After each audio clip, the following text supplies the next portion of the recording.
Hei, da er jeg på Nokia-standen for å sjekke ut den nye Nokia 9 PureView. Den nye telefonen til Nokia har intet mindre enn 5 objektiver, og alle har samme brennvidde, og har like mange megapiksler. Nokia tar i bruk mange objektiver for å blant annet skaffe en mer autentisk bokeh-effekt. La oss ta en titt på nye Nokia 9 PureView. So basically you've got the whole concept is that you've got all the 5 cameras working together at the same time. So with every image that you shoot, you have 5 different images, and the software basically picks the best pixel in each image, fuses them together to give you the output of one image. They're all 12 megapixel image cameras or lenses, and these 3 are basically the monochrome sensors. So these are the ones with the black and white with no color sensors. So basically they allow higher light sensitivity. That basically takes the whole light spectrum. And these 2 are the RGB sensors, which are basically the color sensors. That's your dual tone flash, and that is your time of flight that we usually use in augmented reality and so on.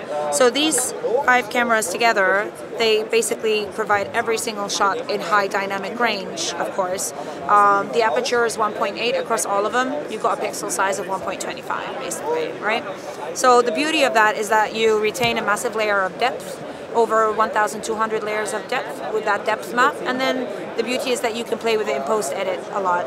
So if I can actually take an actual picture, right?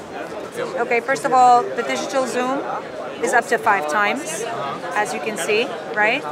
Hey, focus somewhere and take an image, right? So then I open the image, and I assume we've shot that one in depth. You would then be able to see the level of depth within which you can shoot. It's still processing because it's 5 softwares working together, right? So you see the level of depth to which you can retain. And it's very smart in retaining all the highlights and also the shadows, keeping the texture of the shadows. And that's the beauty of the high dynamic range. So I can play around with it a lot. So for example, color pop is really cool. Pick a certain color to play around with, right? So only her, and so on. And then, for example, I can also play with the depth refocus because of that depth map that I have. So if I want to play with the depth, I only want to focus here, so it blurs the background for me, or I only want to focus there, so it's supposed to blur the background for me on that angle, for example. And that's the beauty of the depth map that you can play around with. Of course, if you're really into imaging, then we post edits and so on, then you can actually shoot in RAW, which is something all the other phones don't actually provide, right? So the DNG format, so you can actually enable the RAW format, and then based on that you can shoot an image in RAW, and then you can basically use Lightroom to do all the possible edits in terms of removing shadows, blowing out some highlights, and so on. That's the overall concept. Every one of them is 12 megapixels, and they all bring in around 60 megapixels, right?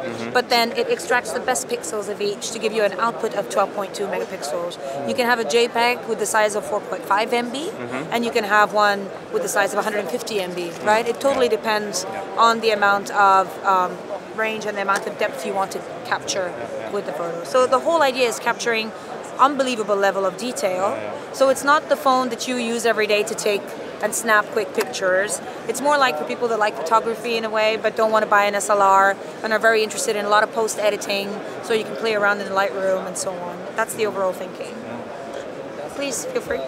Og vi tok til og med en liten kamerasammenligning av den nye Nokia 9 PureView og min egen Pixel 3. Okay.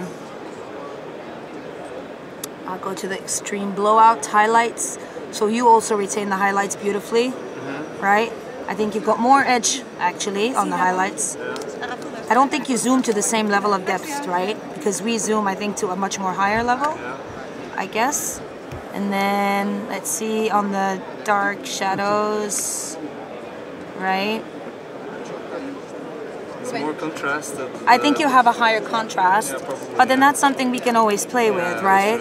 That's very fixable, again, because of the layers that we have in the imaging, right? So I think the contrast here is higher, but we still retain the highlights and the shadows without any kind of distortion in the image, right? If we go a little bit farther away in terms of distortion here, however, here you slightly don't see the same level of distortion.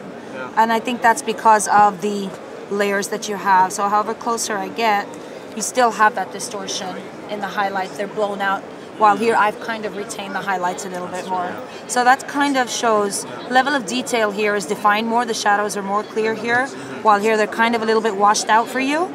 they're not really washed out here. So that's the point of the whole depth, that you get more definition or more layers that you can play with compared to the layers that you have here. So I think it's a fair and square.